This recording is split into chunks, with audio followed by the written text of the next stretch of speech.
तो आज बात करते हैं राष्ट्रीय हस्तशिल्प पुरस्कारों की।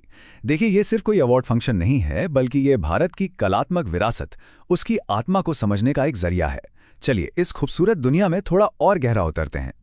और देखिए, इस पूरी बात को शुरू करने के लिए भारत की राष्ट्रपति का ये विचार कितना सटीक है।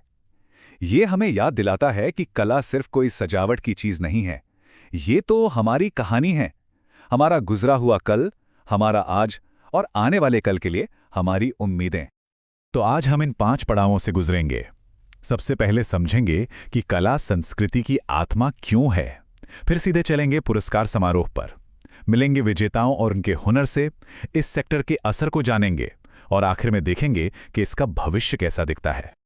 तो पहला पड़ाव, कला संस्कृति की आत्मा। आखिर ऐसा क्यों कहा जाता है? यही सवाल हमारी पूरी बातचीत की नींव है। असल में कला एक धागे की तरह है जो लोगों को उनकी संस्कृति से और एक दूसरे से जोड़ कर रखती है। ये एक ऐसी भाषा है जिसे हर कोई समझता है, जो पीढ़ी दर पीढ़ी चली आ रही कहानियों और हमारी पहचान को जिंदा रखती है। चलिए अब सीधे उस खास मौके पर चलते हैं जहां देश अपने सबसे माहिर, सबसे बेहतरीन कारीगरों के हुनर को सलाम करता है।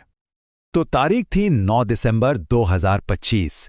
नई दिल्ली में एक भव्य समारोह हुआ जहां भारत की राष्ट्रपति ने देश के सबसे उम्दा शिल्पकारों को साल 2023 और 2024 के लिए राष्ट्रीय हस्तशिल्प पुरस्कारों से सम्मानित किया।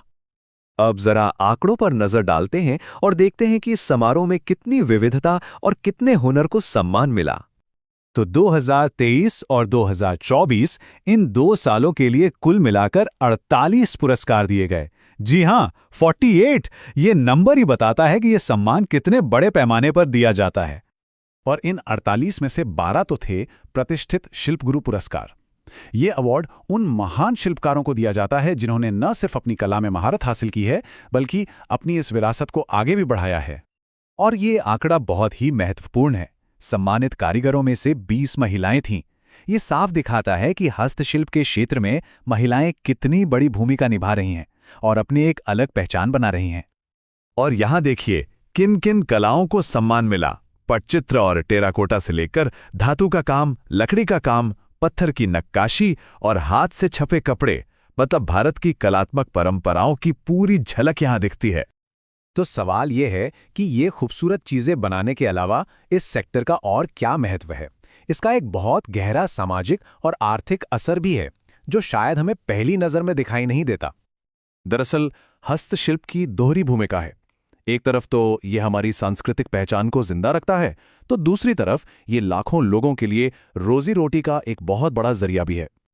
और ये आंकड़ा देखिए, ये वाकई में हैरान करने वाला है।